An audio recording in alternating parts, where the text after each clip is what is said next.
out for me. Soos 'n paal bo water. From my previous experience at BETT to this time. Nothing 8 years ago on esports. This year, an esports tournament hosted at BETT. Talking about a school taking care of their esports athletes, how the competition and the league works, and the schools competing against each other. Competition for being the best in the school at a skill that possibly didn't exist or wasn't looked at previously.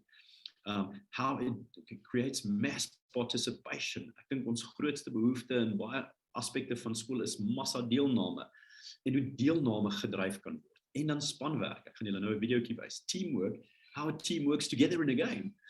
So it's the same concepts and elements. And if you remember, we had an esports webinar towards the end of 2020, which addressed these things. But the emphasis, the magnitude, the size of the focus on esports at BETT was big, which tells me that there's something on the go. This is the number one thing where the ref counter is really climbing to the next level. A lot of focus on wellness, which does not surprise me. And we were actually going there to look for solutions. It's mental wellness, physical wellness, educator wellness, learner wellness, and a few exhibitors in that space. How do we take care of people in our sector? How do we use technology to support them, to survey their needs, to understand what they need to do? In the opening video, you would have seen that there was a dancing opening session with one of the coaches of, what's that dance show in the UK? It's not So You Think You Can Dance, it's the other one. Strictly Come Dancing. And Dame Darcy was dancing and getting everyone out of their comfort zone. Big focus on data. I think Martin spoke about that. The data-driven decision-making, business intelligence. What do we do with data? So technology gives us a tool to do something, but then it ends up creating a lot of data. If we look at the likes of Twitter, which is now in a mergers and acquisitions bid between Elon Musk and everyone, Facebook, Google, the companies that have big market capitalization are data owners. They're not process owners, they're not product owners. They know everything and they read and mine and dashboard it for better outcomes. So yeah, interesting. Zoom was there and they were not there in 2014. Big emphasis on Zoom rooms, Zoom technology. We're on the Zoom platform now, but Zoom was also a new addition to the fray. Let's just have a quick look at this esport tournament. Not necessarily. It's going to be a close one. And Framlingham, oh my goodness, what a save. That was agonizingly close, and now they have to be back at their own end. They just about made it back. This is end-to-end stuff, Sam. We're almost in the final minute. Framlingham unable. It's just amazing. I took videos along with all the other parents that were standing next to the arena, taking videos of their kids playing this, like we do at the athletics and the rugby and the netball and the choir. So yeah, two schools, Framlingham and Wilmington, competing against each other in a game called Rocket League. Four guys playing, or four kids playing four kids. And it could be guys and girls. It could be 16-year-old and 13-year-olds in the same team. Size, gender, physical strength does not matter. And this is a nice equalizer for participation. Okay, so that was a very strong trend.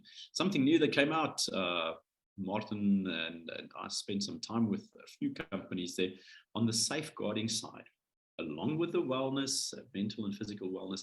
How do we safeguard our learners, our process? I think we went through a bad time in South Africa. It was Driehoek, it was a drowning, it was various elements of, oh my goodness, we're exposed as a school, as a leadership. The decisions we had to make even before the Department of Education and the country was in lockdown, some schools had to make decisions on school tours. So safeguarding is suddenly a bigger trend, and collecting data on that. Online learning, but not online learning for crisis management. Online learning, how do we permeate and permanentalize, if that's the word? How do we put online into all our processes and make it part of it all the time? so that we can have a lesson with more shelf time than just the hour that it's being presented and then it evaporates. Meeste van ons klasse, as die klok lui, dan is 'n goeie les weg.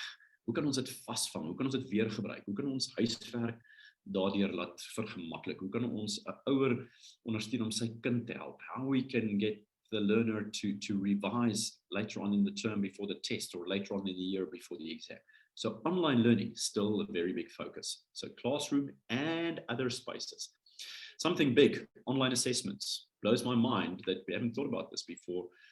How can we use online assessments to save teachers time to mark automatically, especially when there's just, a binary answer. So that was a very, very big focus. And I think that's going to be the next flavor of the month and trend as well. Robotics and coding, Rajesh spoke about it. We saw that plenty of that gamification. I'm taking a picture of the video camera of the BBC guys that were filming there of learners at the Microsoft Minecraft for Education stand there. So Minecraft is big. How do we use games to train? And then artificial, augmented reality, virtual reality, and artificial intelligence. Big, big issues. So we see a lot of VR lenses, headsets, how to use augmented reality and even create that. And then artificial intelligence, I'll show you something as now. Furniture, interestingly enough, furniture and architecture plays a big role in how we function. So there was multi-purposing of spaces. We saw some various music applications, how music is used to train. And then a lot of focus on languages, language tools, translation tools, language learning tools, which I found fascinating because we think that we have a problem in South Africa, but the whole world has a language problem and they've got to bridge that gap. So I think languages are being addressed in a big way. I've got a headset on there because at many stands we found headphones.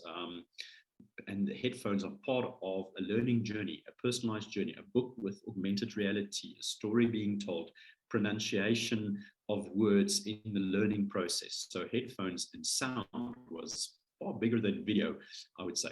Focus on 3D printing and then beautiful focus on special needs education.